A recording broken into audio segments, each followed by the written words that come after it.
Hello friends, எல்லாருக்கும் வணக்கம். Welcome back to Pot to Plates Kitchen. நான் உங்க கிறிஸ்டி. இன்னைக்கு நம்மளோட சேனல்ல நம்ம எல்லாருக்குமே ரொம்ப பிடிச்ச வெங்காய சமோசா எப்படி பண்றது அப்படிங்கறத தான் பார்க்க போறோம். இந்த சமோசா பாத்தீங்கன்னா நல்ல டேஸ்டியா, நல்ல கிறிஸ்பியா இருக்கும். ரொம்ப சிம்பிளான ரெசிபி. இன்னைக்கு வந்து இந்த சமோசா பண்றதுக்கு உண்டான சமோசா ஷீட் எப்படி பெர்ஃபெக்ட்டா பண்றது, அதே மாதிரி பாத்தீங்கன்னா நம்ம வந்து அந்த சமோசா ஷீட்டுக்குள்ள ஸ்டஃபிங் வச்சு எப்படி ஈஸியா நம்ம வந்து சமோசா ஃபோல்ட் பண்றது அப்படிங்கிறது எல்லாத்தையுமே நான் உங்களுக்கு டீடைலா சொல்லி தந்திருக்கேன். அதனால வீடியோவை தொடர்ந்து ஸ்கிப் பண்ணாம பாருங்க. பார்த்துட்டு உங்களுக்கு வீடியோ பிடிச்சிருந்துச்சு அப்படின்னா மறக்காம லைக் பண்ணுங்க. வாங்க வீடியோக்குள்ள போலாம்.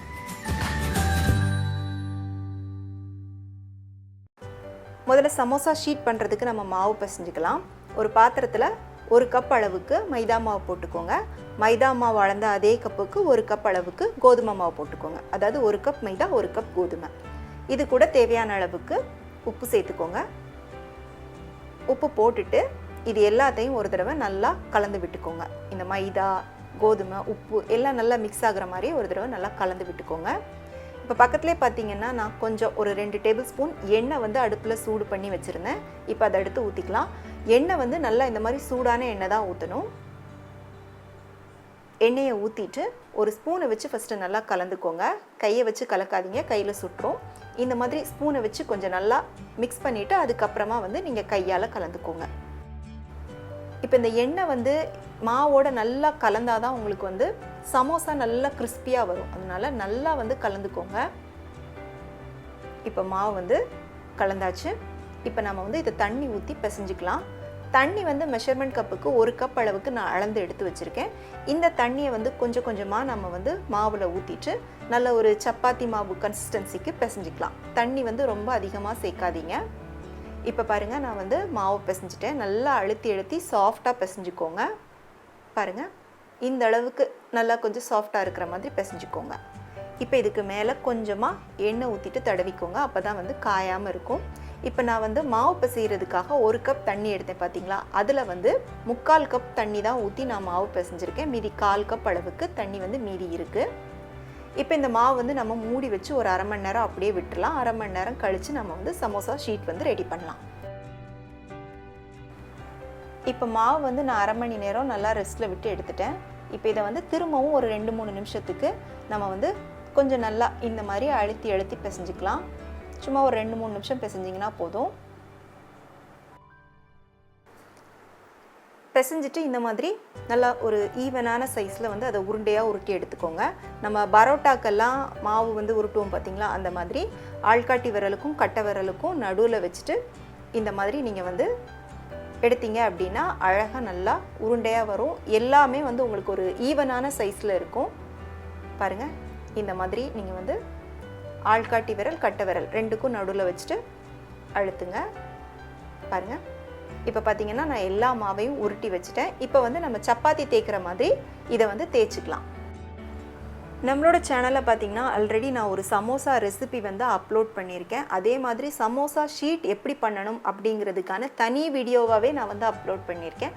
அதுக்கான லிங்க் எல்லாம் நான் உங்களுக்கு வந்து கீழே டிஸ்கிரிப்ஷனில் கொடுக்குறேன். மறக்காமல் செக் பண்ணிக்கோங்க. ரொம்ப யூஸ்ஃபுல்லாக இருக்கும்.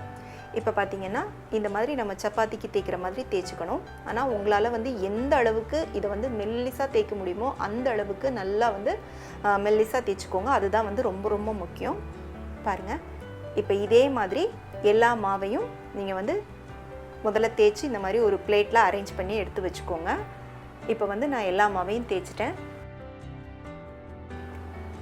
பாருங்கள், இந்த அளவுக்கு நல்லா மெல்லிஸாக தேய்ச்சிக்கோங்க. இந்த மாதிரி உங்கள் கை மேலே இதை வச்சு பார்த்தீங்க அப்படின்னா உங்களோட கை வந்து தெரியணும். அந்த அளவுக்கு கொஞ்சம் நல்லா டிரான்ஸ்பரண்டாக இருக்கிற மாதிரி நல்லா மெல்லிஸாக தேய்ச்சி எடுத்துக்கோங்க.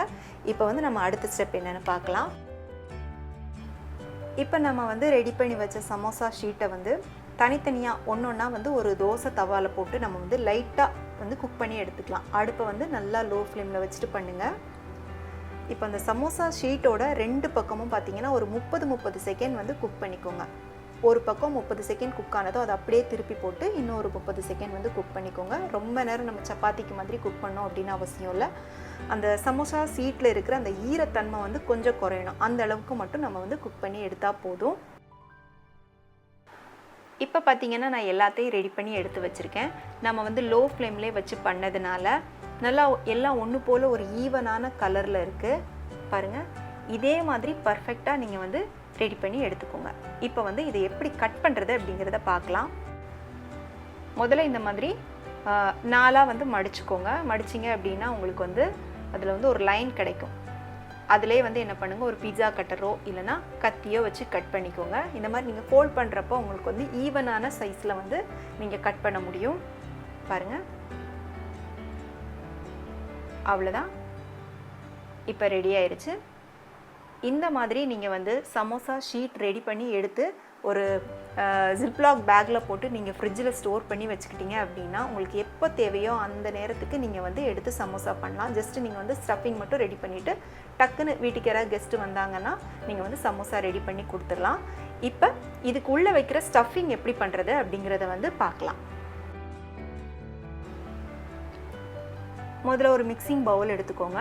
அதில் வந்து 2 பெரிய வெங்காயத்தை நல்லா பொடி பொடியாக கட் பண்ணி போட்டுக்கோங்க. கூடவே 2 பச்சை மிளகாய் பொடி பொடியாக கட் பண்ணி போட்டுக்கோங்க. ஒரு அரை டீஸ்பூன் அளவுக்கு தனி மிளகாய்த்தூள். மிளகாய்த்தூள் உங்களோட காரத்துக்கு ஏற்ற மாதிரி நீங்கள் போட்டுக்கோங்க.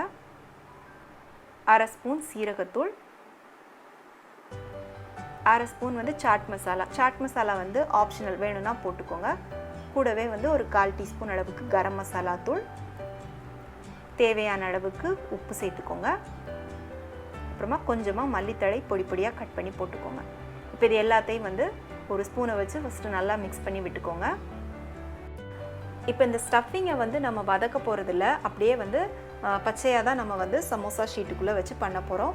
இப்போ இது கூட வந்து ஒரு அரை கப் அளவுக்கு அவல் சேர்த்துக்கோங்க. அவல் வந்து கண்டிப்பாக சேர்க்கணும். ஏன்னா நம்ம வந்து வெங்காயம் அப்படியே பச்சையாக சேர்க்கறதுனால அதிலிருந்து தண்ணி விட்டுட்டு வரும். இப்போ நீங்கள் அவல் சேர்க்குறப்ப அந்த தண்ணியை வந்து அவல் வந்து உறிஞ்சிரும். அதனால தான் வந்து அவல் சேர்க்கணும். அவல் சேர்த்துட்டு நல்லா மிக்ஸ் பண்ணிக்கோங்க. அடுத்ததாக ஒரு சின்ன பவுல் எடுத்துக்கோங்க. அதில் வந்து ஒரு 2 டீஸ்பூன் மட்டும் மைதா மாவு போட்டுக்கோங்க. இப்போ இது கூட கொஞ்சமாக தண்ணி சேர்த்துட்டு இந்த மாவை வந்து நல்லா கரைச்சிக்கோங்க. இது எதுக்காக அப்படின்னா நம்ம வந்து சமோசா ஷீட்டுக்குள்ளே ஸ்டஃபிங் வச்சுட்டு இந்த மாவை தேய்ச்சி தான் நம்ம வந்து அதை ஒட்ட போகிறோம். அப்போ தான் வந்து ஸ்டஃபிங் வெளியில் வராமல் இருக்கும். பாருங்கள், இந்த மாதிரி ஒரு பேஸ்ட் மாதிரி நீங்கள் வந்து கலந்து எடுத்துக்கணும். ரொம்ப தண்ணியாக இருக்கக்கூடாது.